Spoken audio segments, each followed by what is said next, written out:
I almost died multiple times.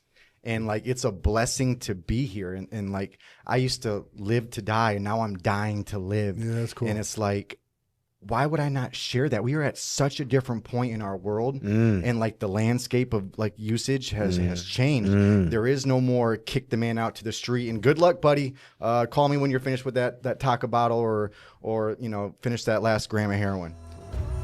Connect with us on the Emotion Wellness Podcast for a transformative journey of human connection. Witness personal stories, improve your mental health education, and acquire valuable resources for optimizing your well-being. And visit emotionwellness.com for more information. Welcome to the Emotion Wellness Podcast. I'm Jason Turner, and as always, here with my boy, Mr. Frank Parisi. We're here, baby. Yeah. Alive again. Come on. Another day. God has gifted us another day of life and sobriety, and here to help and serve and help others to recover. And we have a special guest all the way from Austin, Texas. Man, he's just out here doing so much for the recovery community. He's a hip hop artist. He's blowing up. He's serving. He's selling his shirts so he could provide sober living. 100% of his proceeds are going to help people. So it's like, I mean, let's welcome my brother Jay Klein. Thank y'all so much for having me. That was an introduction. I don't know what to say to that. But it's the truth, you know? Man, I'm just super grateful. And I'm just happy I can be in position to be a vessel and carry that out. And it's just an honor to be here at Emotion Wellness. I've been seeing what you guys have been doing on social media, what you've been telling me, seeing, friends that are affiliated or work with you guys. And as you guys are just building something and have built something truly, truly special, and that goes beyond just, I think, recovery. Thanks, man. It's a full thing, right? Oh, man, we mind, appreciate body, that. spirit. Yeah, man, we appreciate that, dude. That's the goal. I mean, just like you, we're trying to make a difference, right? Yeah. And the space that we're trying to make a difference in is in mental health. And I'm old, so it's like been sober a long time, which doesn't mean anything other than I'm old.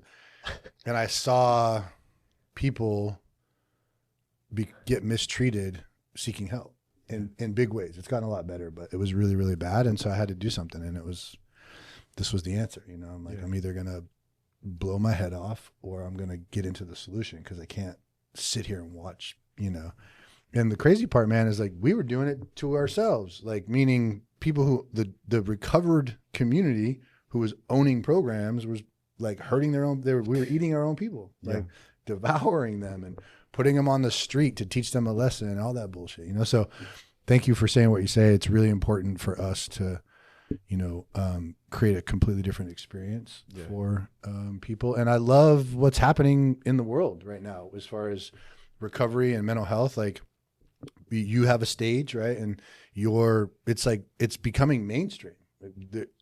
It's not this hidden, dark, secret thing anymore.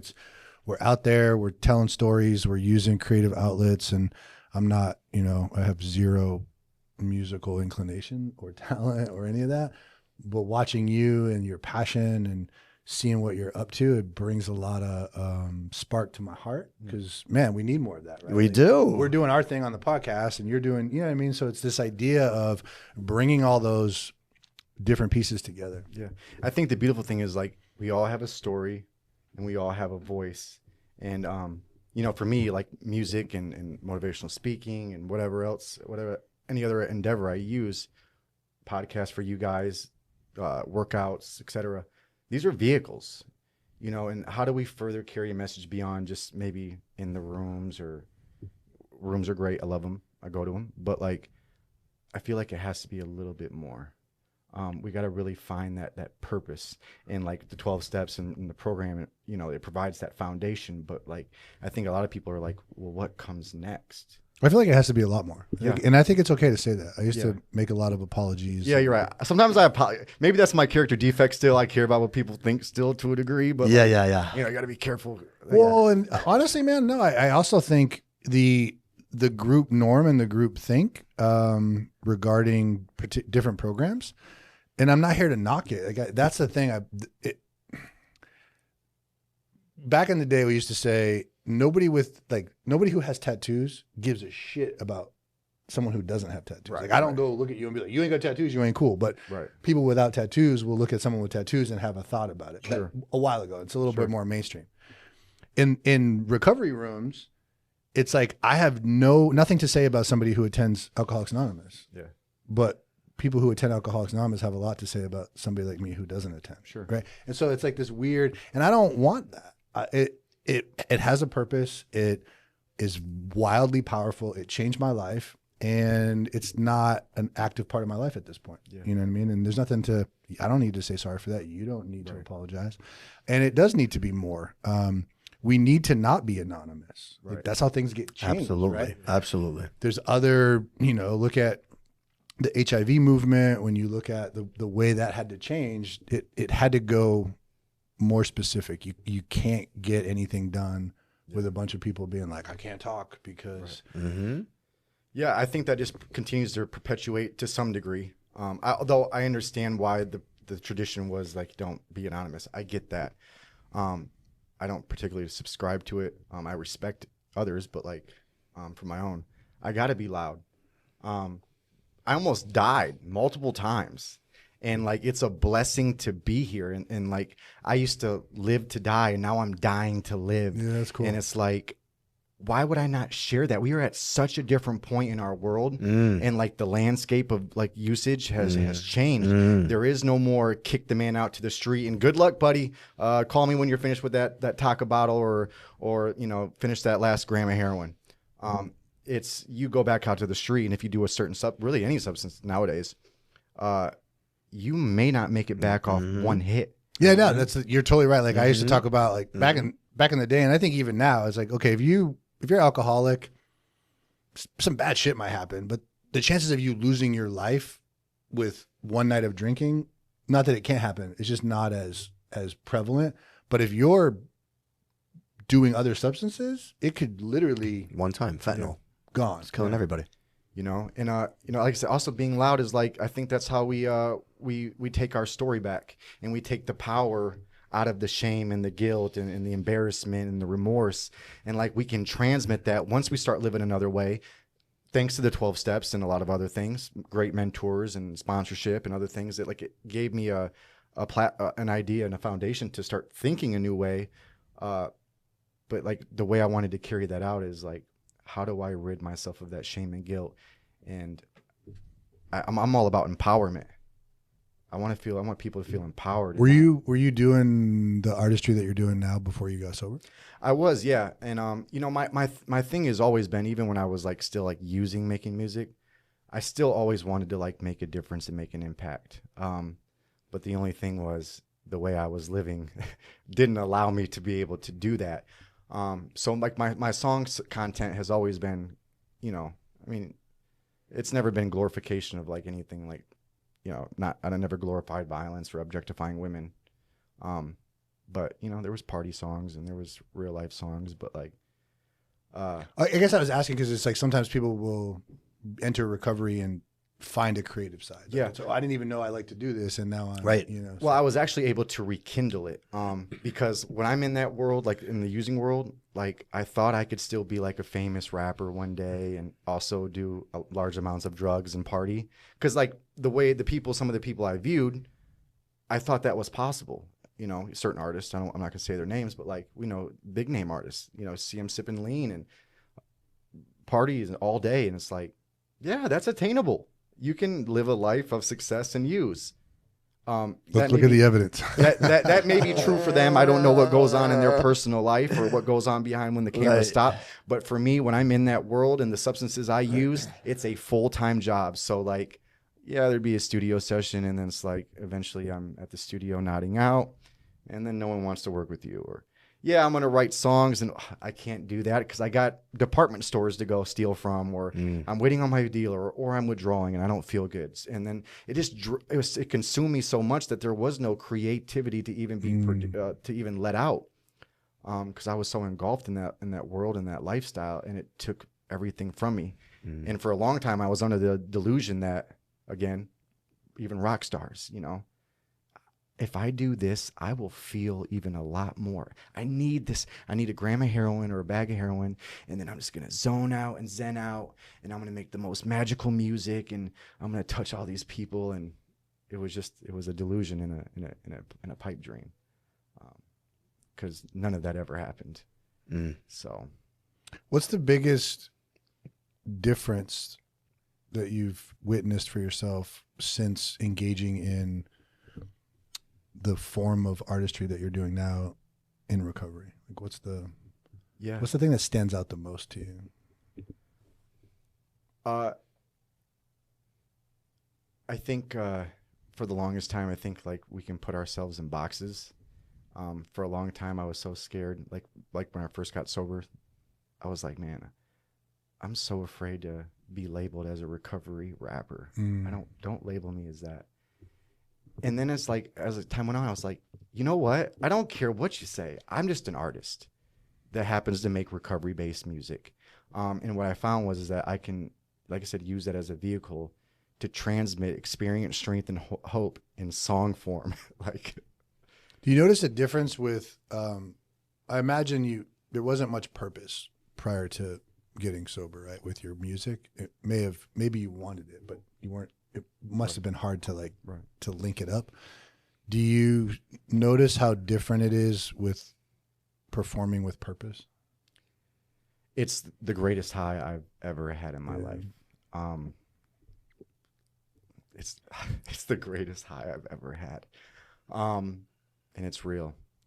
You know, I just got back. I was performing this past Saturday. I don't know when this will drop, but last Saturday.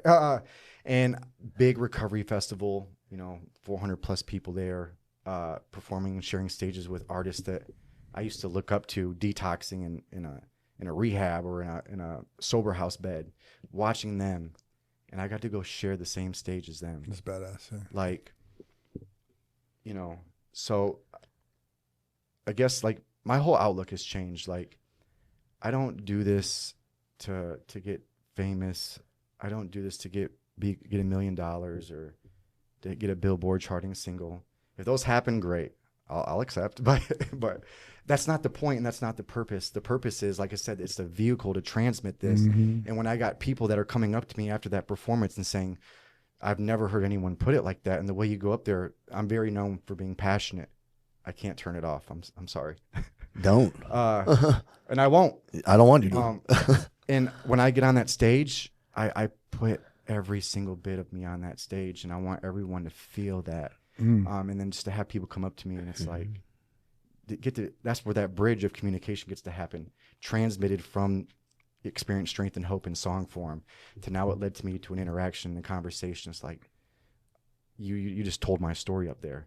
Because the thing is, like, and then he ended up, that guy, a particular individual, ended up messaging me. He's like, man, one day I want to have a voice like you. I said, brother, you got a story to tell, and you have a voice too. And that's what it's all about, because we all got voices and we all got a story to tell. However you choose to transmit it, whether it's on podcasts or stages, or maybe it's just in the rooms, or maybe you make TikToks, man, transmit that voice. 100%. We all got one. Yeah. We all got a voice. And there's enough nonsense out there. Like, we need more of the real stuff. Right. To be able to help people instead of like the BS that you see. You get views on like the insanity. It's mind. You talk about God and recovery, it's like less views. You talk about some insane stuff. I was just looking at that. Like, they did a reel of me when I talk about John Gotti. And that gets more views than the real, like, you know what I mean? And it's like, when I talk about it, it's never from a positive perspective. But it's like, that's what gets the views, man. Yeah. It's wild. And we do need to be a voice, because there's people out here suffering. That's why we're doing all this stuff. There is. Open book. I love the motive when it's pure. I think certainly I've had ulterior motives at different points in my life, and podcasting was not something I wanted to do. I knew we needed it. I understand the business and how to do that. So it was like, I built the studio, but I wasn't going to be the guy. I was going to have someone else do it. And when I got out of the way and let my insecurity and fears move aside, I don't ever think, I really don't. Maybe I should, but I don't ever think like, how many people watch our show? I don't worry about that. Like, we just come in here. This is like, I sit here and go, this is my job, dude. Like, it's not my total job, but it's part of what I get to do. Yeah. The get is Get capital you. Get, Everything's right? get, yeah. And then seeing you and knowing of you, but I just did an interview with the co-host, the podcasting platform that we use, and it was like they were asking questions, and this was the best part about podcasting, and I'm like, man, honestly, it's the experience of connecting with people. Yeah. Like getting to, it's like really cool because I see you on social and I'm not very active. Like I got a girlfriend who has to text me and be like, hey, like the thing I posted about us. And I'm like, so I do what I'm told, but like, I'm not that guy. Right? Yeah. And, cause I'm always like, I was there. Like I literally was with you. Why do I have to like it on social? I'm dating myself, but I'm like, dude, I watched you in real time and now I got to do it on a reel. So anyway, isn't that, it's like, what the fuck, man? I make you post stuff. Yeah, so my goal is to get better, and I'm gonna challenge myself, blah blah blah. But just for your sake, man, like I've been like a fan from afar. Like I don't ever, and I probably should. I don't comment but I do watch, and when I watch you, I think, damn, like that's a dude with like on a mission, and there's something about that sparks a fire for me. And he and I talk about it a lot. Like this room right now, you're one of those people now, but Casey, Frank, myself, like what we're trying to accomplish in a space that has been barren and dark and gross for a long time, it gets lonely. Yeah. And I think that, the light is powerful, but it feels lonely for a while. And so when I get to plug in with somebody like yourself or hear the way that you're talking about, if those things happen, great. Yeah. And I'm like, great. If we end up with, a whole bunch of centers and it turns out to be like everyone that I care about doesn't have to worry about money for a while. That's awesome. But that's not why I'm doing it. Right. I'm doing it because I'm driven to it and I don't know the outcome. Like God's got to have the outcome. Right? I don't know what the outcome is, but I know what I'm hoping for, which is a different experience for myself. Right? I want a new experience with me. I could be at home watching TV, fucking off, doing whatever. And it's like, no, I want to get in an uncomfortable position, talk on a microphone, risk people saying shit about me that might hurt my feelings, right? And like do my thing and then spend time with great people that I love and care about and get to meet people that I admire from a distance and then feel like when you leave here, we're closer, you know what I mean? Yeah. And then also hopefully be part of the branches that help you to reach more people, right? Absolutely. Like if a couple of people who maybe hadn't heard of you or listening to our show and then, man, that'd be really cool, right? So absolutely. That's like, I really appreciate you saying the whole, because I'm not in it for any other reason than to do good. Yeah. Because listen, I think we all like nice things and blah, blah, blah, material items. They're great to have. But like, I've been chased after all those most of my life. Money, possessions, status, popularity, I've chased after all of it. Some I've had, maybe not major amounts, but like, that never made me happy. You've had enough to know it's not really the thing. It's not. But you want to know what makes me happy? Seeing people smile. Yeah. Seeing people get a chance. Seeing someone believe in them. Seeing someone change into someone that they could have never even imagined. Seeing someone just redeem themselves and turn whatever written off horror story that they may have lived once and then now maybe they're getting their kids back or they're getting their first apartment. Maybe they even just got their license. I don't care what victory it is. We celebrate all wins. And that's the most beautiful thing. And that's why I launched these t-shirts. I did this last year. Donated 50% scholarship to people, $500 each. Cause like, I thought there was a need and I was just like, man, if I can have some type of platform and voice, why would I not utilize that to make even a further difference outside of just, it's great to go speak and shake hands. You give a super great motivational speech. It might stick with someone for the rest of their life. Someone might forget it in 30 minutes. I don't know. I mean, I'm not really worried about that, but like, I just speak it into existence and if it applies, then great. But like the shirts is what I wanted to really make some type of substantial difference. And when I did it last year, one of the individuals came up to me like a month ago, and I saw her in passing. She said, will you come to the meeting this Sunday? I'm going to be picking up my 1-year chip. So that's cool. Yeah. That's what I do it for. Yes. Like, that's what I do it for. Yeah. That makes me happy. Yeah. Not cause, and it's like, and the beautiful thing about it is like the shirts, I'm not trying to take any credit for it, because this wouldn't even be possible if I didn't have all these people in the community that actually purchased one. And that's the signal I wanted to send out. We're all in this together. Yeah. And if we all just helped out a little bit, then we could make a big difference. And that's what it's about: community, being of service, and just like trying to come together. Because like people are out here struggling, and I just want to do my part. I love that, brother. How do you stoke the fire for yourself? Like, how do you fan the flame? Well, this is actually a 2-part question, and I've actually haven't been able to share the second part. But the first part was like that gift of desperation, right? 2022, end of October, early November, I overdosed 5 times in a 2-week period on fentanyl. Each time, seconds away from death. I was found at the last moment, really. Each time I overdosed, I thought it was going to be a different story when I used again. Didn't think I was going to die. And it's like 1, 2, 3, 4. All right, I might die. And then the 5th time was like, okay, dude, you got to make a decision.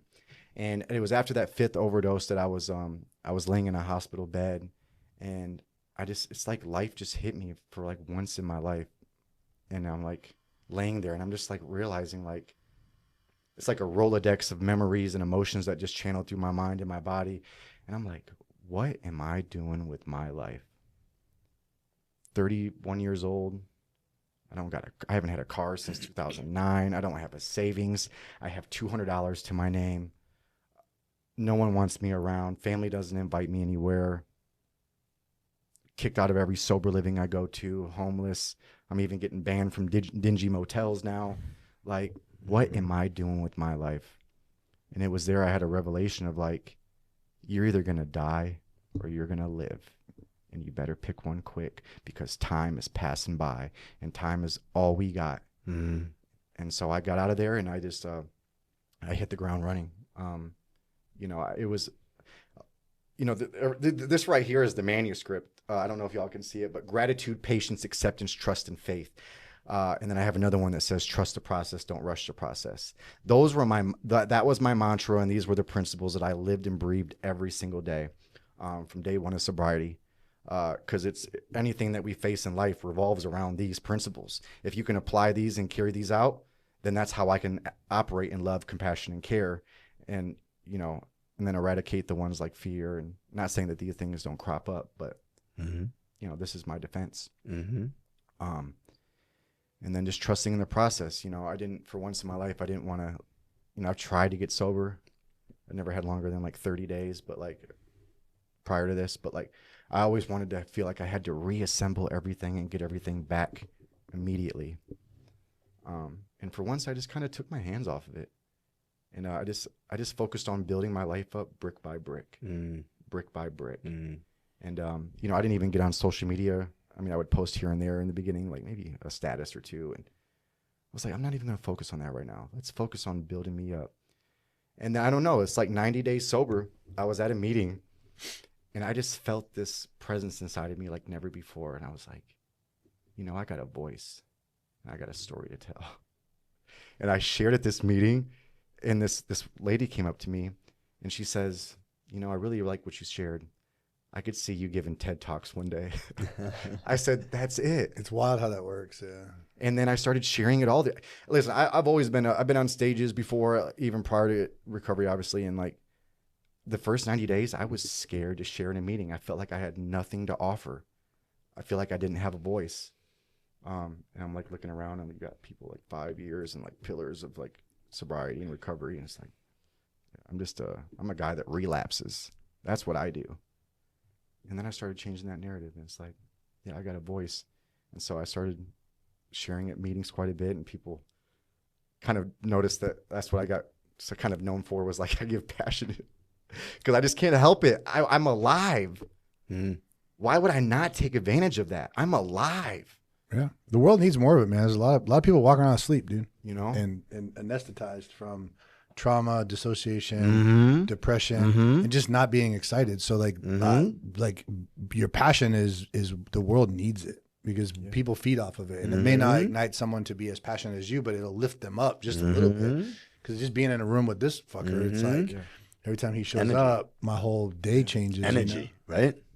You too. Sometimes Casey. it's a little too much, but Casey, too. In the morning, I'm on everybody. I'm on everyone. And LA Casey. It's good. And I just aligned. It's good. Energy's good, man. we need Energy's it. magnetic. I'm back. Yeah. I'm back. Yes. This is your podcast, but I'm back. Me No, and you I got to love do it. one I too. love Me it. and you got to do one. We got Casey in it though. Let's go. And then I just started things just started to align, because for once in my life I tried to live in principles. I trusted God, and I didn't try to force or chase anything, and things just came aligned. I ended up helping start a pretty popular podcast. I don't do it anymore because life just went into a different direction, which is okay. That's how I met you. Yeah. And then like around 6.5 months sober or so, 7 months, I started like really like rebranding my music career and wanting to be like, take it as a recovery spin, and started building that and working at that. I said I wanted to manage a sober living, started managing a sober living around a year sober. Said I wanted to be a motivational speaker one day and speak at places. I'm not hopping on like stages with, I'm not like this guy, but one day maybe. Yeah. Right? Yeah. Yeah. And it's God. It's not me. And right. And everything just assembled really quickly. I got everything I planned and dreamed happened within a year and like a half. with the motivational speaking, you described it as not what this guy does. So what is it? Well, I'm not talking about like the, but tell me what it is. that level is what I mean. Sorry. Well, but what's the level that you're at? I'm just kind of just still starting out, I'm just using my voice, but one day I would. Are you speaking? Yeah, for sure. I'm going to like, I will go anywhere. I don't care if it's a halfway house, a boys and girls club, football practice.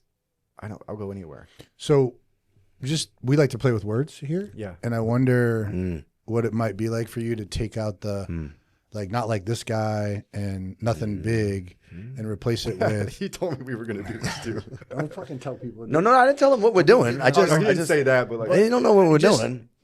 Really, what it is you're on the path and you're putting in the reps and the sets, dude. Right. Like you're in it. So you're doing it. The size of the stage doesn't matter. You put it out to the universe. I want to be a motivational speaker, and I'm giving talks. Yeah. So I want him to do this with you, but I want to tell you something because we're very close friends with Redman, Yeah. the rapper icon. And when you come on the show, Red, what are you doing over here with me? You know what I mean? That's for you. This is make a reel, Allison. For Redman, you coming on the show when? You keep telling me. Anyway, he says this. He goes, because everyone called me Cheech back home. It's not Frank. I don't know if you knew that, but everyone calls me Cheech back home. It's my new name for you. Cheech. Cheech is my name in New York. He goes, Cheech, it doesn't matter if you serving at Summer Jam or if you just serving one person, you're making the impact. Right. That's the main thing. Yeah. And that's all that matters. You help one fucking person. That one person. It's like what Paul said. Hutchinson when he came on, right? Like that one person you help. It changes the world. That's how we change the world. One person at a time, brother. Absolutely. One person at a time changes the world. Yeah. But go back to what you were going to do with them. I wonder what it might feel like and be like for you to just say, I wanted to do motivational talks, and I'm doing that. I want to do motivational talks, and I'm doing that. Oh, look at his face, dude. I'm Right? doing It's that. like, do you see what happens? Yeah. This language is powerful. I'm doing dude. that. Yeah. Yeah. I am. Take a I breath. am. Take a breath deep into the lungs, nice and slow, and repeat, I'm doing that. I'm doing that. One more time.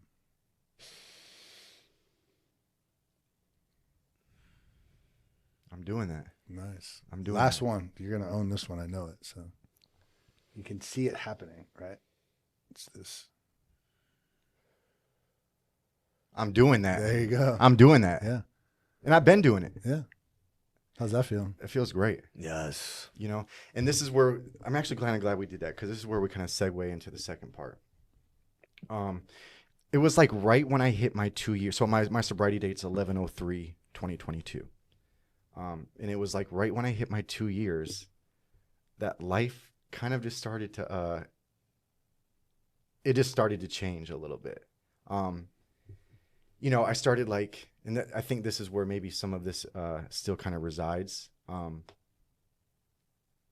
started getting, not a lot, but there was like some judgment. You know, he's too passionate. Is that real? Someone's not that positive all the time. That's got to be an act. I'm like, what? That doesn't. I did the shirts. Not a lot of people, but like someone was like, and I would post it. He's doing that for clout. I don't understand. Why are you guys saying this? Why would you say that? How do you know? Like, I'm just trying to help. And it really kind of messed me up. So then I started thinking, like, second guessing myself for a minute. I'm like, not that I didn't know who I was, but it's like, I'm still kind of reconstructing who I am still to a degree. And then it's like, and it kind of baffled me, like, how could you say that?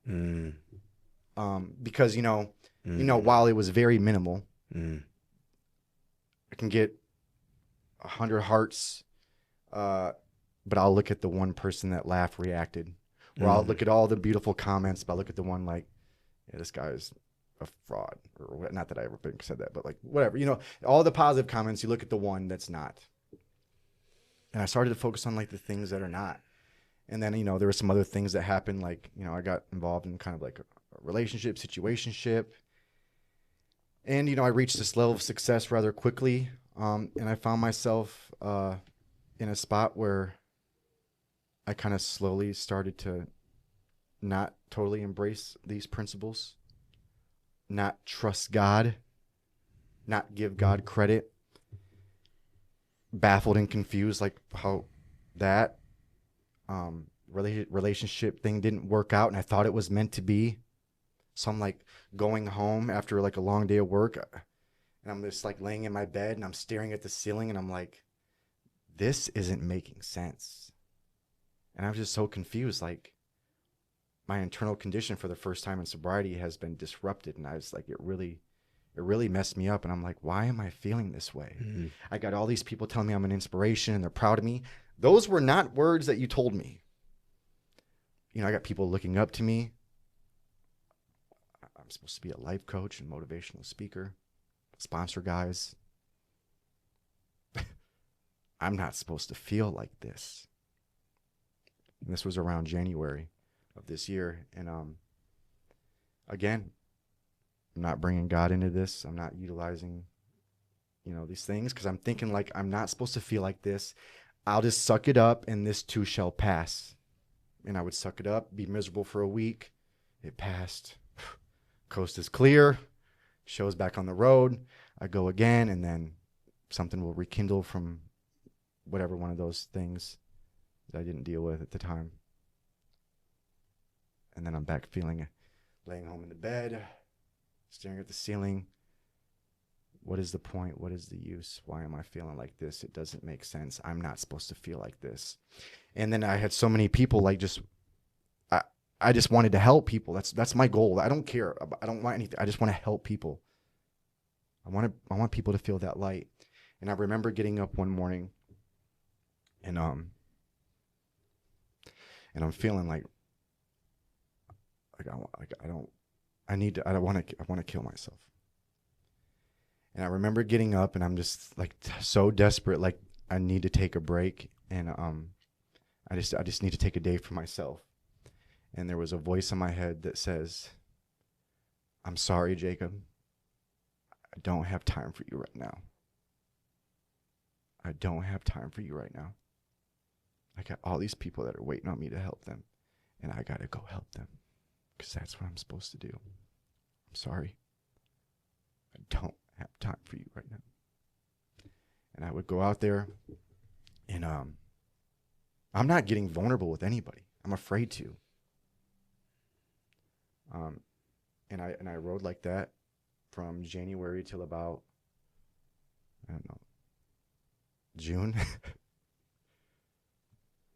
And then, there was like a couple of moments where, I had some high spots and I figured I could ride those waves and that would take me back to, this peak that I thought was never going to stop. I thought I was going to stay on that peak forever, and it started to plateau and go down. it scared me. Because I had been afforded so many beautiful luxuries and blessings. And I guess naively, I thought that it was never going to stop. I was never going to embrace hardship again. And then, like I said, putting myself in that place to afraid to be vulnerable. Because then, if I get vulnerable with you, does this discredit all the good I've done? Does this mean I don't have a voice? Does this mean I'm not impactful? Are you going to think different of me? Matter of fact, are you going to use this against me? And so I stuffed it and held it, and then it came to a head like end of June, and we talk about gift of desperation. That gift of desperation that got me sober. Never did I realize that there would be a gift of desperation sober. Oh yeah, I've had a few. You know, and I really get into this morbid reflection. And I'm laying in my bed and I'm driving down the road. I'm listening to really sad songs because I need to really, I can manufacture my misery really good. And I got the accompaniments to go with it. I'm playing the saddest songs you can do because I need to feel how bad this feels. And then I just felt like I was losing that spark. I'm like, which really messed me up because people told me along the way. I remember it vividly. Someone told me one time after a meeting, they said, Jacob, I love how passionate and fired up you are. But you're going to lose that one day. I said, what? No, I'm not. No, I'm not. And, well, that flame started to flicker a little bit at this period of my life. And I started like envisioning like what my life would be like not here. Like real sick thoughts, like laying in my bed, just daydreaming about what it would like to see a memorial of RIP me on social media or like Facebook, you know, just driving on the road, just thoughts of like, man, I really don't want to be here like right now because I don't want to feel like this. And I finally got vulnerable. And I finally got vulnerable and I reached out to my sponsor and some other people, and they said, one of them got me through. I started working the steps again. And then the other person said, put your fucking head down and get in that gym. And that's what I started to do. And I had the most profound spiritual awakening, probably even more so than the one that got me here. Because I started to forget the exact things that got me here. I got a little too comfortable and lax, I guess, to be honest. I thought I had reached the mountaintop and the work was done, and these will continue to carry me up. And how wrong I was. And how wrong I was to not be vulnerable to the people that could have used that vulnerability. In a ways, I was kind of a disservice. Because I had no problem being vulnerable. Past life. I'll share about all the overdoses and the hotels and the robberies and the thefts and the broken relationships. And I'll share about that all day, every day. But you want me to talk about how I'm feeling, right? I can't do that. I might. And it was the most humbling and profound experience I had ever experienced in my life. And I'm so grateful for those moments because I needed that. I needed a little failure. I needed some of that disconnect. I needed that discontent. Or you needed some friction. Yeah. And I don't call them failures, dog. It's all lessons. Right. It's always this, bro. It's the darkness is where we grow. Yeah. Only. It's like go into it. Face the shadow or the shadow faces you. It's crazy to me though, and I just got to say this for all you fuckers out there who do this bullshit. What possesses somebody, right? And I know the answer. I'm just throwing it out there. To say that, like, right? I'm to at say a meeting that, and I'm like, some dude's got passion, and I find it in my somewhere in my scope of practice to be like, oh, I got to go up and let this motherfucker know that shit's going to end someday and take a big dump on his fucking day. Like if you're that person, go fuck yourself. Like seriously, like there's no need for it whatsoever. And I'm not trying to defend it. No, I don't. And I'm just telling you, I thought the same thing. It's so gross to me. And I relate, man. Like I got an inner critic. I got the people, the trolls, and the ones who don't matter. Like they just don't. their whispers and their comments have a direct line to the wounds that we have. Yeah. Which is why they have so much potency. And you get in front of the wrong person, and it's like, they'll say, well, why are you letting what they say affect you so much? Well, because the voice that they're using is the same frequency and the same language that I grew up with. And it's why I became an addict. And it touches at the very core of what ails me. And I got to do some work around that. Yeah. And I need to constantly feed that well with language like, I'm fucking doing it. I am this. Yeah. I've had to do all kinds of work on myself to avoid the haters and some of the stuff. And for someone who doesn't like social media, there are nuggets that I have pulled off of it. And his experience, and now I'm hearing yours, it's actually helping me to see it. Like, I see the comments that people will send him that are real positive, and I'm like, damn, dude, like that's how social media can be used, like to really help people. I always look at like the negative bullshit and all the right. And so having this opportunity to get a mirror to the sick place that we came from, right? And my brain is gonna go, oh, see, the reason it's the 1 out of 100 is because my brain still thinks it's true. And I got to validate it. Right. Yeah. And so, man, I really glad to hear that you were able to pull yourself out of that. I'm not surprised at all that physical activity was part of that and like getting reconnected. But someone, I forget who it was online, but there's a saying that goes like, cause you said, why would they say that? Right. Well, cause they ain't got shit going on. Like, that's why they say it. Mm-hmm. Nobody who's doing better than you or would doing what you're doing is ever going to comment down. No, never. It just baffled me because it's Never. like, I just didn't understand it. I'm like, how could you say this? Like, I just, trust me, if I wanted clout, I wouldn't. You know why they say it? Because what happens is people are upset. Dude, I can do a whole show on this shit right here. It's their traumas. Yeah. And then it's a mirror. Yeah. It's a mirror showing them what they could be. It's actually a spotlight. Mm-hmm. You doing what you're doing, Mm-hmm. right? Young, early in sobriety, making all these moves. The person who's sitting at home doing nothing with their life, it's a direct spotlight on their own insecurities. And how do I feel better about that? And I get it. Nobody wants to sit in that shit. I don't want to feel it. And I don't want to be reminded that I'm not doing shit. So the easiest way to do that real quick is to say, well, he's fucked off. Mm-hmm. But then this is what really baffled me about it. Cause like my whole platform has been not about me. It's about you can too. You always say it's not about me. It's about we. Right. It's that's yeah. But here's the thing, dude. Belief is stronger than fact. Yeah. Let me say that one more time. Belief is stronger than It fact. is. And the ones, so you're reaching far more people than you're not, clearly, right? So the ones you're not, they have their own wounded center. Yeah. And maybe down the road, your message and a couple other people's messages and their own life experience and their own gift of desperation might help them to change that.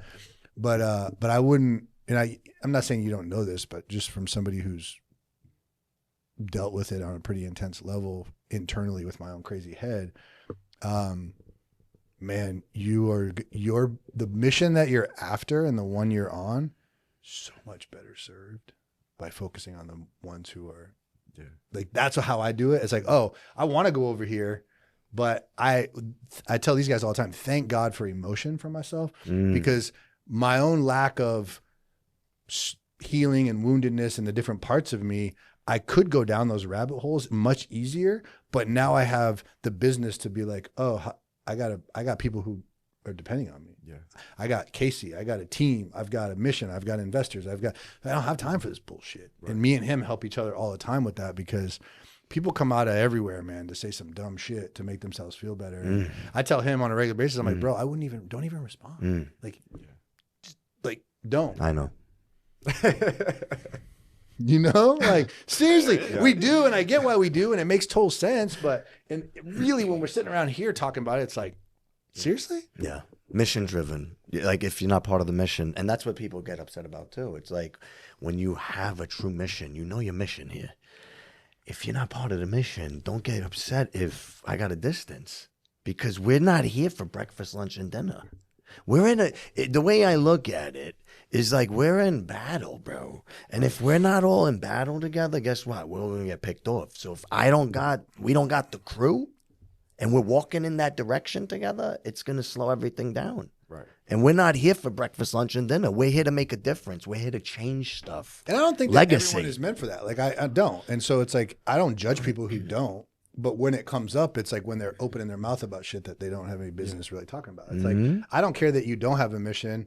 I mean, I know that you'd feel better if you did, but I don't got time to sit around and look at you and be like, you don't have a what mission. You're doing. Something's wrong with you. I don't even know what you're doing. How do I improve on my own mission? That's it. So focused. Yeah. And that's why I think people got to define like their own success and purpose and happiness. But I think ultimately purpose, just the baseline of purpose is being of service. So just go out and help somebody in some capacity. Because that's the whole point is we're here to coexist and cohabitate. Absolutely. And be in community. That's where the beauty of life happens. You know? Absolutely. But I'm like I said, I'm so thankful for that situation. Like you always say, everything happens for us. And I needed that so I could go to the next level of my development. And you know, I probably sat with it a little too long. And thank God I was also in a place where like some people may not be lucky enough to sit through it that for a good 5 months.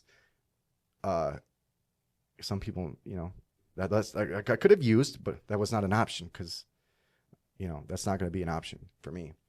But I was fortunate that wasn't an option. Some people may not have that option, you know. But I probably sat with it a little too long. But I actually think I sat with it just long enough. And it got me back in alignment. It got me back in purpose. It got me back connected with God. And also, like I said, to a degree, do I still care what people think? Yes and no. I give a fuck, but I also don't. But I also know, like, I've been more so fully convicted on what I'm doing. I don't care. I don't care. I know what I'm doing and I know my purpose. And that's the one thing that really matters. And I've had people like friendships change, you know, groups have changed. Some are not as close. We're still friends. Some are not as close. It's okay. Because like I love everybody and I want to see everybody be successful and win. Even my enemies. Not that I don't really have many, but no, everyone. I want everyone. There's enough abundance for everybody. Right. This is what I always say, Jacob. I want you to win.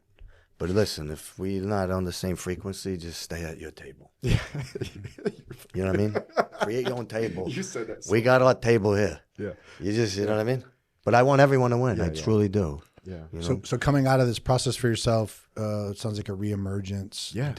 Did you find yourself with like a lightning bolt of creativity or desire or ambition? And if so, has that put you on a course for moving in a direction that, like for more goals for yourself, or like curious about like where you're currently at in the direction that you want to? Yeah. You know, it's still trust the process, but also the quote and the mantra is a little bit different too. I mean, it always trust the process, don't rush the process. But now it's back on purpose, on purpose. And I'll never let anyone shake that from me again. I'll never let myself shake that and allow myself to shrink or detach. Or and you always told me too, we gotta stay, you know, grounded, and we got to continue these daily things. You told me that. Constant evolution, elevation, yeah. bro, creation and service. And I knew that, and I know that, even when I was in that midst of that internal battle. But it was just like, I don't know. I guess maybe I didn't want to face things. I don't know. But got through it, working through it, still going through it, or still growing, of course, because we always are. But it rekindled that flame. And I feel like that flame is brighter and bigger than ever. And I just realized, like, it just got me back in alignment and purpose.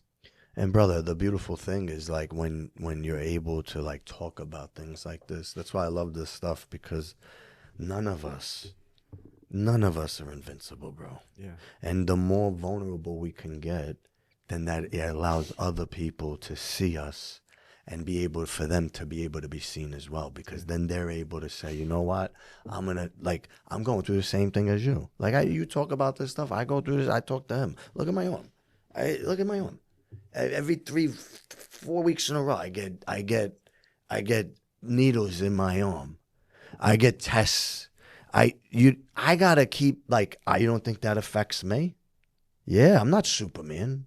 I wore the cape, but I'm not Superman, bro. You know what I mean? And I get down and I got to talk to people about what's going on with me. Sometimes I cry. I get into that victim could come back. Sure. Now, I'm for 14 years of sobriety, bro. Yeah. If everything I've been through and built, yeah, but I still could go there, brother. You know what I mean? Shout out to Nelly that day. Like, I needed, bro, I came in, we had a meeting. I come in and I'm down, bro. I was like, Pete, it comes to me, bro. It comes.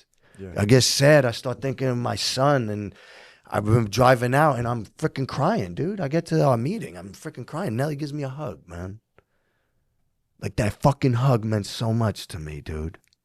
I tell her all the time, that fucking hug meant so much. Pro level. She's like boss level. I needed that though, bro. You know what I'm saying? Like nobody's made of steel. It's about the people in our life that I could be like that with, that I could be like, and she comes in and gives me the fucking hug that I needed that day. I show all my stuff, bro. There's power in that. Yeah. There's strength in that. Show all of you, you know? Because we don't know who we're going to help. Exactly. My whole life's out there. I mean, everything. I talk about all of the insanity, everything. My family might hate it. I don't care because I'm helping somebody. Yeah. I'm helping somebody. All that quiet stuff. Nah, man. The more open we are, the more we get to help people. Period. Yep. You know? So I commend you, bro. And I've been a fan of you since I met you, and I've always told you, be fucking delusional, go all in, don't listen to nobody, fuck the noise, and go all in on your shit. And I've been fucking rooting you the whole fucking time, bro. He has. Because I'm like, yo, this dude's way too passionate. I told them when I first met him, be delusional, bro. Be delusional, bro. That's delusion, cool. Because you know what? What creates everything? His insane mind created all this. Delusion that he could create, and he has. The iPhone, delusion. Elon Musk, it's when the people think delusional, everyone says you're crazy. Yeah, I'm so crazy, we're changing the world. Yeah. Those are the people that change the world, the ones that are the most crazy. Yeah. And I think I guess, and it's to some degree too, I can expect, or I have expected, how can you not see my vision? How can you not know my intentions? It's not for me to worry about that. I know my intentions, I know my truth, and I know my vision, because that's why it's my vision. That's all that matters. And once I quit kind of doing that, I'm just it gets you back in that alignment, because I'm not focused on, why this or why that or how comes. Instead of, I'm just focused on the how to and how can I. And so as far as creativity, I just that situation allowed me to, it's not out yet, but it allowed me to write this song called Ego, which stands for edging God out, because that's kind of what I started to do, was edging God out. And I probably have wrote the most in-depth song, at least about the internal condition, and where I was at, probably that I've ever wrote. And I performed it this past weekend, and I posted a little snippet of it on my story. I got so many messages. Where can I find this? When are you releasing this? This is a hit. People coming up after me I loved all your songs, but that song Ego was so who knows? That may be the one, but I don't know. Whatever happens. But I think that'll help a lot of people, because I think it's especially people in at least I don't really hear it as much. Not saying it doesn't happen, but I feel like sometimes we don't really talk about the people in multiple years of sobriety, right? I feel like that sometimes can get overlooked. Because a lot of people fall victim to that, the internal, or getting the rids, or getting stagnant, or plateauing, or battling all these things. And it's I've seen people with the most solid programs go back out, or even not even make it. And it's how are we missing these people? I'm not saying people didn't try to help, or I'm just speaking in general, but like, I think sometimes we can forget about the people in long-term sobriety that struggle or suffer. Yeah, because people don't want to be doing what you're doing right now and being vulnerable and talking about like, bro, this is where I'm at. You know what I mean? Especially working in treatment. It's the ego rebuilding. Yeah. And then you find that a lot of rooms too, brother. Well, you got to think of this. The dilemma is that in that circle, time is an asset. Sure. And so, and I know plenty of people with plenty of time that have not a damn thing I want at all, period. Right. Yeah. So because time is an asset, if I have time and it has meaning and power, but I'm not okay, there becomes a bigger wall and barrier for me to share what's really going on because I got to protect this thing that we're all covering, which is time. Right. And we always talk about it with our clients. Like if I used every day last year, right. And then I get 6 months sober and I use once, right. And I go on to finish the year out. But at the 6 month mark when I used, I'm a complete failure based on abstinence model. Yeah. Absolute failure. Yeah. Right. Well, let's take another look at that. I just did 6 months without touching the thing that was owning me every single day a year ago. Is that not a success? So people, when they get introduced to that thought process coming from a very rigid abstinence-based, and I'm not here to people say whatever they want about it. I'm just telling you, when the perspective is it's about abstinence, one-time use is failure. Mm-hmm. And I'm looking at people going, what do you mean failure? Dude, you're like, you got 180 days behind you. Last year you had 365 complete, no sober, no ability to get away from it. You're on track, dude. Yeah. Now let's look at how do we get another 180 days. That's language, and that perspective is going to drive somebody for more motivation. Absolutely. Whereas the complete failure does what? Taps right into the shame. Yeah. And everybody knows this, but if you're a substance abuse sufferer, you have an abundance of shame. And it is one of the most powerful emotions that we interact with. It moves people to do all kinds of super toxic, incredibly dangerous, and detrimental stuff. Yeah. So we have to, I think we have to have a different conversation like what you're talking about, like this platform. And it doesn't mean, and it could be an open invitation, and somebody's going to take it that way, like, oh, they're talking shit. No, I'm not. I'm not saying that at all. So for you out there who are going to say that, that's not what I'm saying.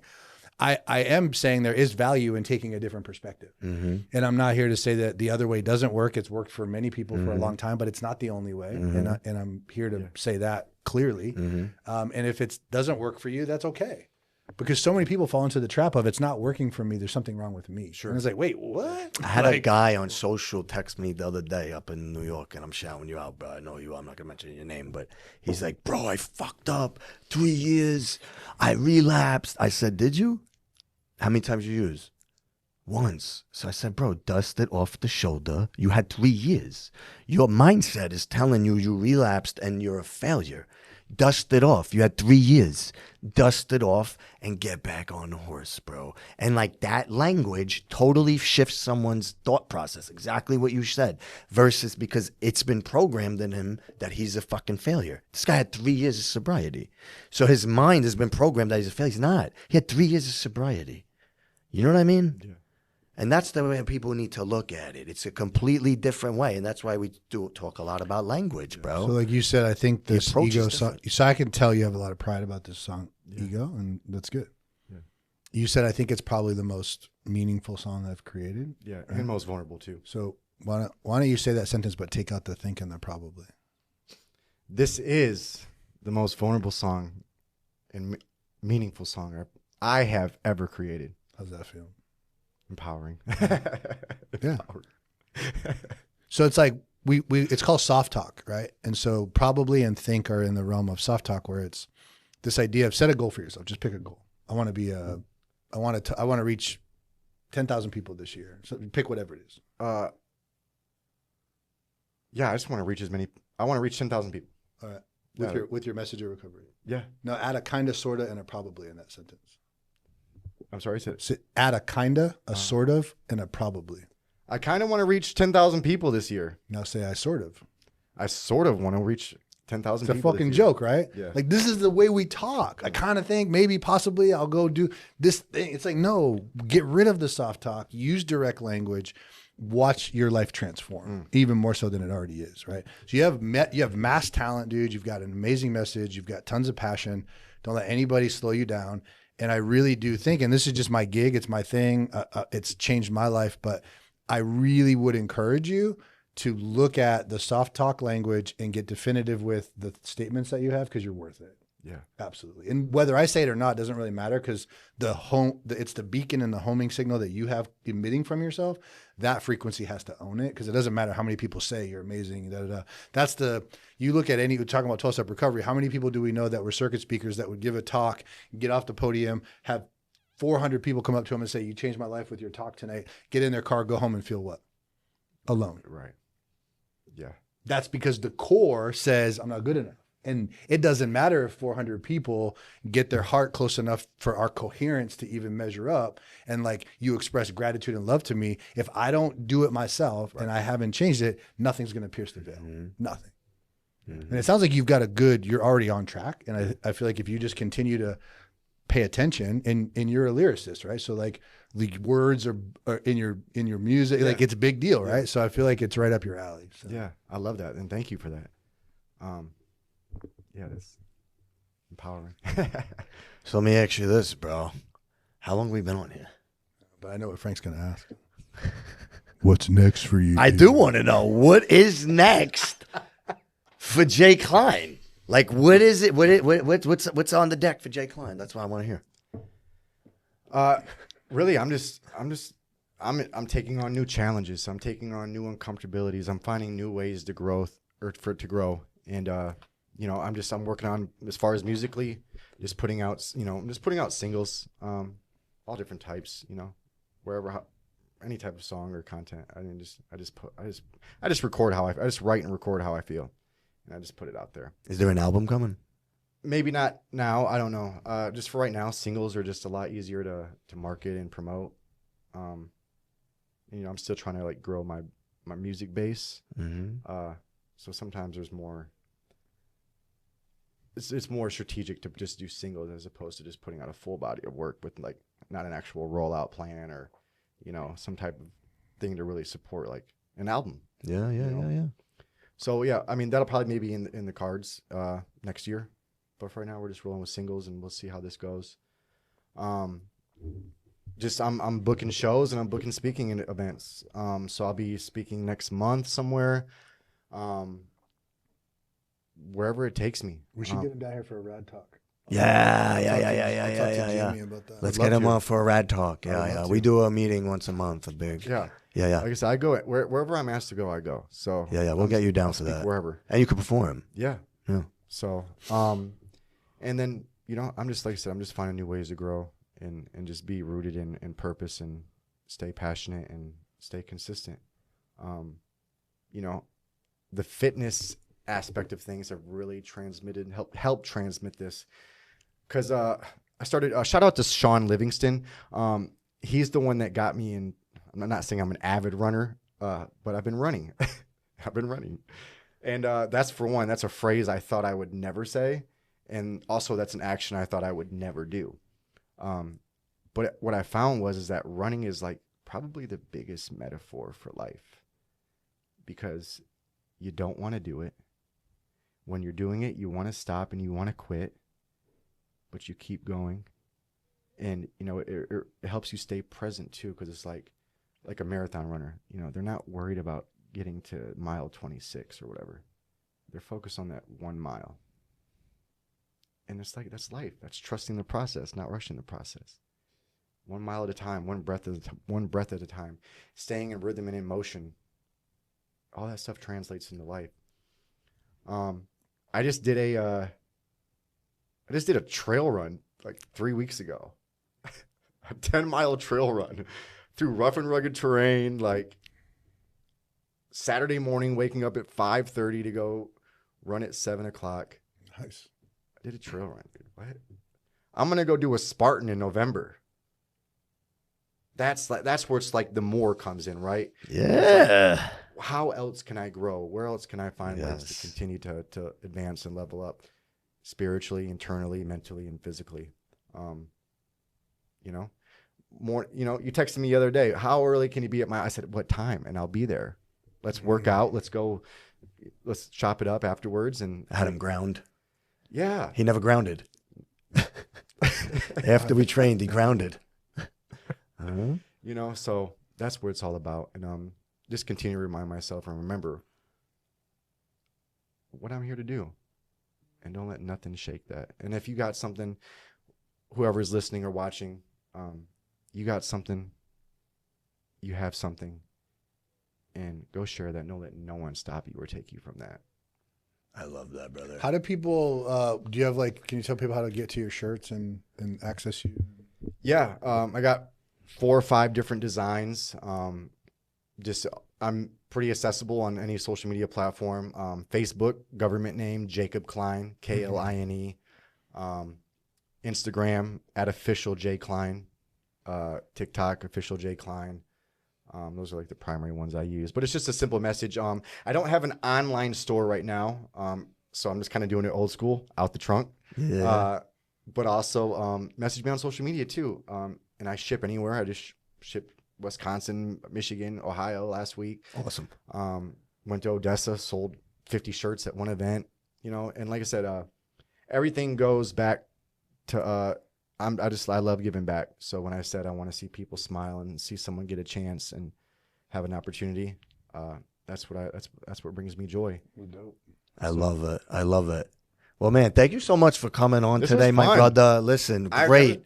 Not only did I get to share experience, and I end up we get to have a mini session. A little therapy over there. Yeah, Huh? I love it. Yes. I love Thank it. you so much. And remember, you guys heard it here, not just from us, because you know that we believe that energy in motion, emotion, that medicine is movement is medicine. You heard it here from Jay Klein. You heard it here from Jay Klein. He was down, and movement is transforming his life. So remember that. Get out there and move.